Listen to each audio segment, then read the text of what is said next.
As an IELTS trainer, one of the most tedious and demanding tasks for me is evaluating writings. Most of my students are online and from abroad. They send their writings over to me, I print them out, and I get to work.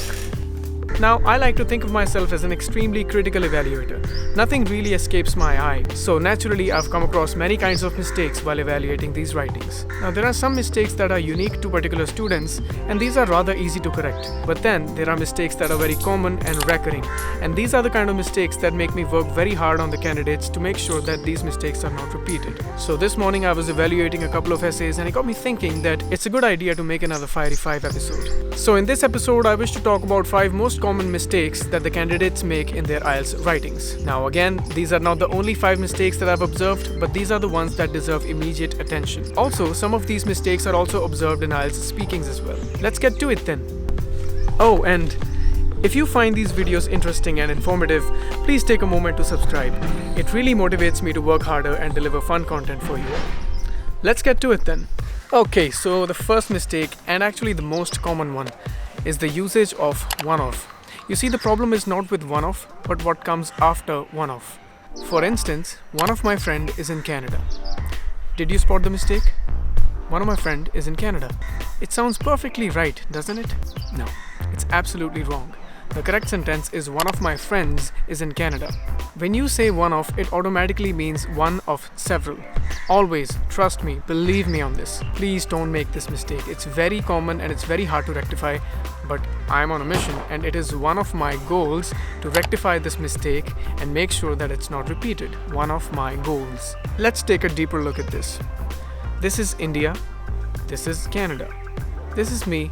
And these are my 5 friends. 5 years ago, none of my friends were in Canada. But now, one of them has gone to Canada. This means out of my 5 friends, one has moved to Canada. So one of my friends has gone to Canada. Not one of my friends. This is one of the bunnies in this cage. This is one of the leaves of this plant. This is one of the grass blades in this park. So whenever you say one of or none of, it will always be followed by a plural. Always.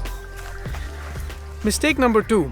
Violating the subject-verb agreement. In a sentence, the subject is what we are talking about and the verb signifies what the subject is doing. The subjects and the verbs must agree with one another in terms of number. For example, the dog chases the cat. In this sentence, we are talking about the dog and what the dog is doing. So the dog is the subject and the verb is chase. Now if we observe closely, there is one dog in the sentence.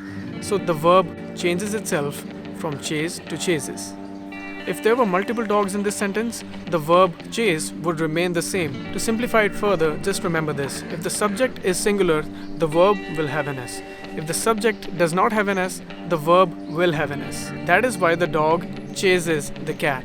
Because the dog is singular, the verb will gain an S and become chases. If we were talking about multiple dogs, then the verb would remain chase. For example, the dogs chase the cat. Now the subject dogs is plural, so the verb has to give up its S. You see, there can only be one S. It can either be with the subject or it can be with the verb. Also, there are some plurals which don't even have an S, but the same rule would apply. Let's take another example. That man runs every day. Now man is the subject and man is singular. So run gains an S. That man runs every day. If we were talking about multiple men, for example, those men run every day. Now men is plural, so the verb will have to give up the S. So those men run every day. And this is the only way the subject and the verb will agree in a sentence. This is why it is called the subject-verb agreement. And if this agreement is violated, your sentence would be incorrect.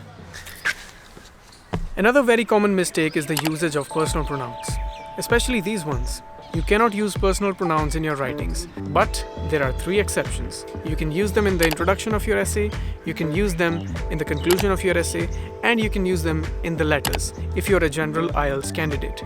Apart from these 3 scenarios, you must never use personal pronouns. Now, using personal pronouns in your IELTS writings takes out the professional element of your writings, and it makes your writings seem more like blogs. We want our writings to have the quality of a newspaper article, which means that they must sound completely unbiased and unprejudiced. The next mistake that I want to talk about is the wrong usage of the word respectively. This is a word that literally means in the order mentioned. So if I write a sentence that says the population of China and India is 1.4 billion and 1.3 billion respectively, it means that 1.4 billion is the population of China and 1.3 billion is the population of India, because I wrote respectively in the end, which means that I have mentioned the figures in the order of the mentioned countries. So if China is mentioned first, its population is also mentioned first. If India is mentioned second, its population is also mentioned second. Also, sometimes some candidates confuse the word respectively with the word respected. Now this usually happens among candidates of general IELTS who feel that writing yours respectively at the end of a letter is acceptable, but that's not true. As I mentioned earlier, the meaning of respectively is in the order mentioned. And finally, the last mistake that I want to talk about in this episode is writing children's and people's. Now, if you've taken IELTS coaching before, you know that the words children and people are used quite often. Now, you might also know that there are many candidates who make the mistake of adding an S at the end of these words, while these words are already plural. Child is singular, children is plural. Children's is not a word. Person is singular, people is plural. People's is not a word, at least not in this context.